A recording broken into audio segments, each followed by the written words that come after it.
selamat siang.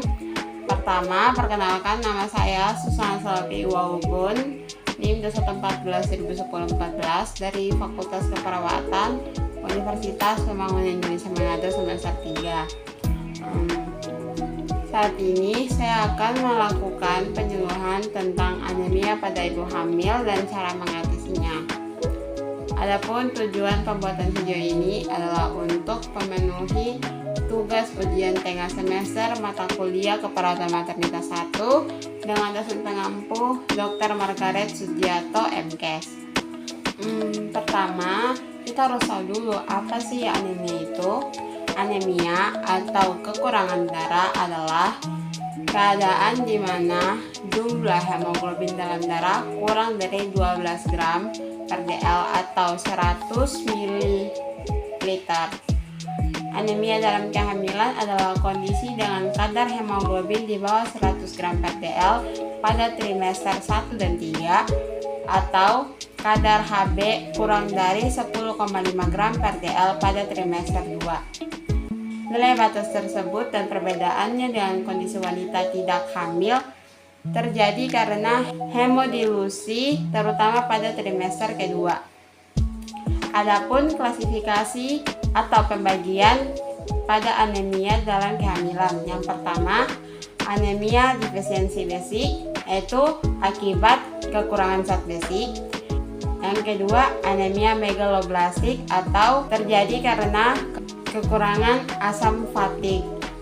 Anemia yang ketiga atau klasifikasi anemia yang ketiga yaitu anemia hipoplastik atau yang terjadi akibat sumsum tulang belakang kurang mampu membuat sel darah yang baru. Dan klasifikasi yang keempat yaitu anemia hemolistik akibat penghancuran sel darah merah berlangsung lebih cepat dari yang seharusnya. Adapun tanda dan gejala anemia yang akan dirasakan oleh ibu hamil seperti yang pertama, wajah terlihat pucat. Yang kedua, ibu akan merasakan kurangnya nafsu makan. Yang ketiga, kelopak mata bagian dalam tampak pucat. Yang keempat, sesak napas akibat jumlah sel darah yang rendah. Yang kelima, merasa lesu, tidak bergairah dan selalu mengantuk. Dan tanda dan gejala terakhir yaitu sakit kepala dan pandangan berkunang-kunang ketika berdiri. Berikutnya, penyebab anemia dalam kehamilan adalah dikarenakan kurangnya masuknya unsur besi dalam makanan. Kebutuhan ibu hamil akan zat besi meningkat untuk pembentukan plasenta dan sel darah merah sebesar 200 hingga 300%. Kekurangan zat besi dalam tubuh tersebut disebabkan karena kekurangan konsumsi makanan kaya besi, terutama yang berasal dari sumber hewani, dan bisa saja meningkatkan kebutuhan zat besi selama kehamilan. Adapun beberapa faktor anemia yang terjadi pada ibu hamil. Yang pertama, umur ibu. Ibu hamil di bawah umur 20 tahun dan di atas 35 tahun berisiko 3.921 kali lebih besar terkena anemia. Faktor risiko yang kedua yaitu paritas atau berapa kali seorang wanita melahirkan. Paritas mempengaruhi kejadian anemia pada ibu hamil karena semakin sering seorang wanita hamil atau melahirkan, maka risiko anemia semakin besar karena kehamilan menguras cadangan zat besi dalam tubuh. Faktor risiko ketiga yaitu pendidikan. Pendidikan yang rendah akan mempengaruhi pemahaman atau kesadaran seseorang terhadap kesehatan. Dan faktor risiko yang keempat yaitu kecukupan konsumsi zat besi. Untuk yang satu ini bisa dicukupi dengan mengonsumsi tablet tambah darah yang diberikan tenaga kesehatan jika sang ibu pergi ke rumah sakit ataupun ke puskesmas saat melakukan pemeriksaan janin. Yang kelima yaitu status KEK atau status kekurangan energi kronis. Ibu hamil dikategorikan kekurangan energi kronis jika lingkar lengan atas kurang dari 23,5 cm. Dan jika ibu kekurangan energi kronis, maka akan berdampak terhadap kesehatan ibu sendiri dan perkembangan janin. Dan faktor risiko yang terakhir yaitu pemeriksaan antenatal care. Pemeriksaan antenatal care ini bertujuan untuk pemeriksaan secara rinci tentang kesehatan mental dan kesehatan fisik ibu. Dan berikutnya saya akan membahas beberapa makanan yang dapat meningkatkan kadar Hb atau hemoglobin pada ibu hamil. Beberapa makanan tersebut terbagi menjadi beberapa jenis, yaitu zat besi yang terbagi ke daging merah tanpa lemak, kerang, kacang-kacangan, bayam, brokoli, dan sayuran berwarna hijau lainnya, serta sereal dan roti.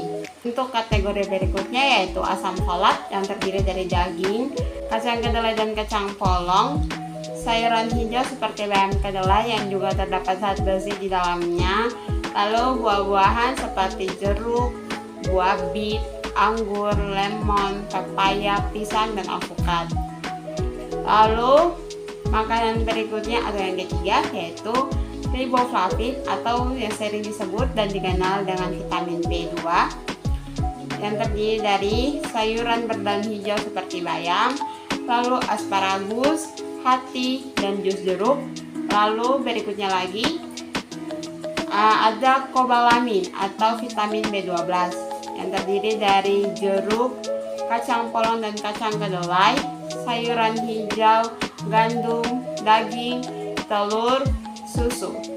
Di bagian asam folat tadi disebutkan buah bit. Nah, buah bit itu adalah buah yang dimana dari antara semua buah, umbi buah bit adalah salah satu yang tinggi kadar asam folat, yaitu 108 mg dari buah lainnya.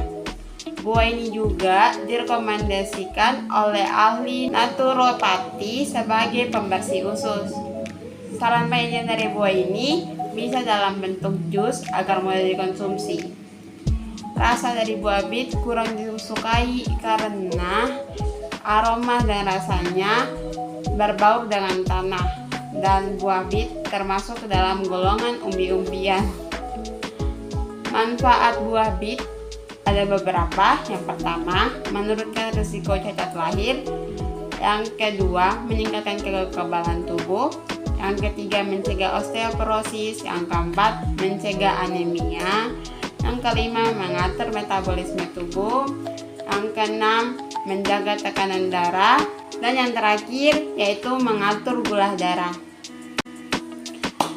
Sekian apa yang dapat saya jabarkan tentang anemia pada ibu hamil, buah-buah atau makanan apa meningkatkan kadar Hb dan lain sebagainya.